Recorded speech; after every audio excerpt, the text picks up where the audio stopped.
Okay, this video is about creating an actual bullet time effect for a physics simulation.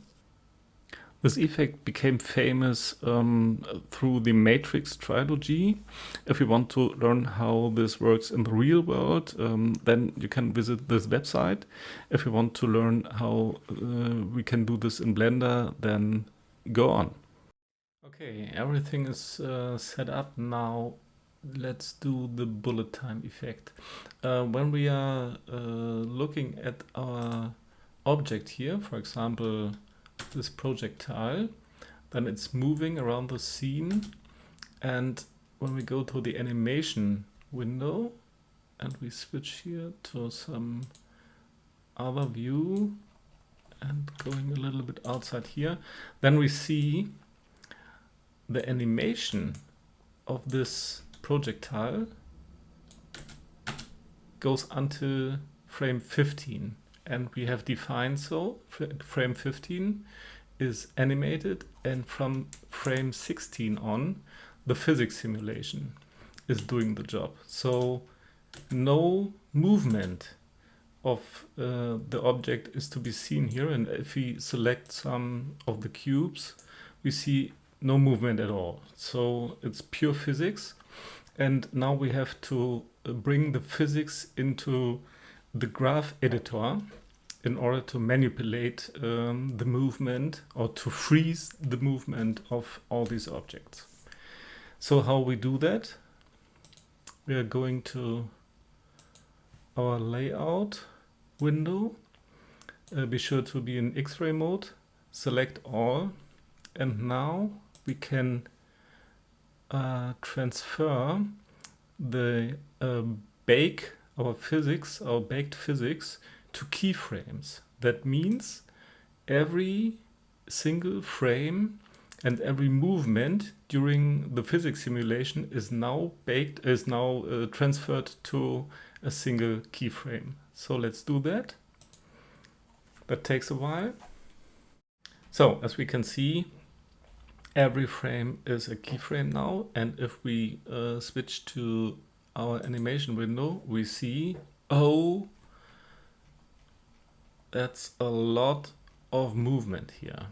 So everything is now into single keyframes, and if we select only one object, we see all generated movement now as physical movement inside our graph editor. Yeah, we see that for this projectile, we see it for this projectile, and we see it for every for every single cube that is affected by the simulation, which is no longer a simulation now, but simply let's see. Yeah, simply a movement that is defined by keyframes. Okay, so we can now, if we select that all and normalize it to 1, then we have a clean timeline of movements, and now we can see what would be the best frame to start with our bullet time effect. So maybe,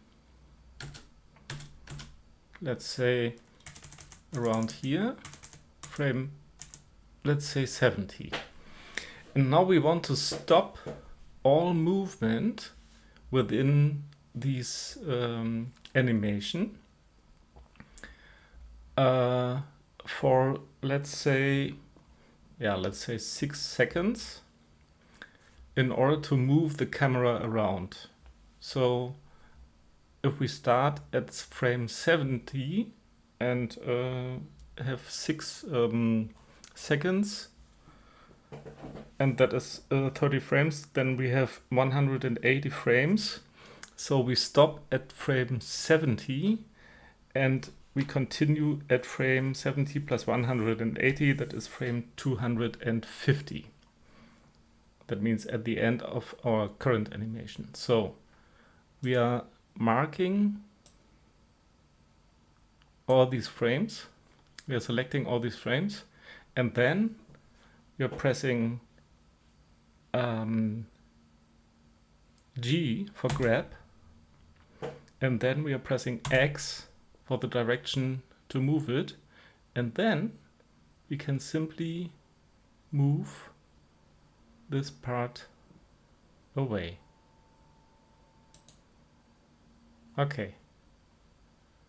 And if we now play the animation, we have, of course, to add these frames to our end. So we are now at 430. Then we see the animation stops for 6 seconds and then continues.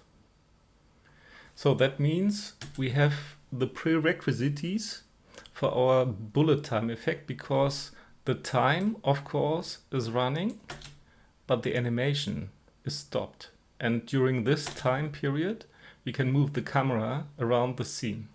So, and that would build this effect. One point, we have stopped this animation very sharply. So maybe we decelerate it a little bit.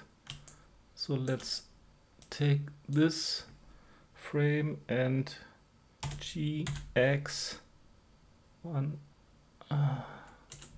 Okay. GX1, 2, 3, and this one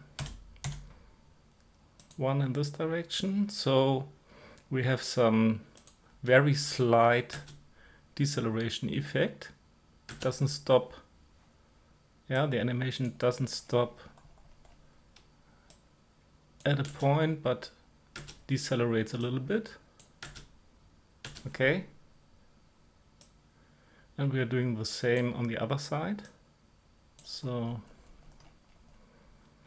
this GX 1, 2, 3, and this one, and then we see that the animation also accelerates when the bullet time is over. Okay, so that's it. Now we can go back to our scene here and have a look through the camera. Let's switch to this mode, and we see, back to the first frame, as expected, the animation stops for 6 seconds and then continues. So we have at frame 70, or let's start the camera movement around the scene as long as the cubes are still moving a little bit. Let's say from frame 60. We are using our cam control and setting a key frame here with I, pressing I. Maybe I should. Oh, it's open. So, okay. So, and then the animation stops at 250. And yeah, maybe we are stopping our camera movement also a little bit later. Let's say 270. And this should now be done by moving the camera around by 180 degrees. Okay, 180. And resetting a keyframe with I. And now we should see what we expect. and that is the bullet time effect. That's it, basically. So with some additional work on camera and environment, we get then this result in the end. And I think it's, yeah, looking pretty nice. And it's indeed a very interesting effect. So yeah, if you like the video, then please like it. And thanks for watching, and see you in the next tutorial. Bye bye.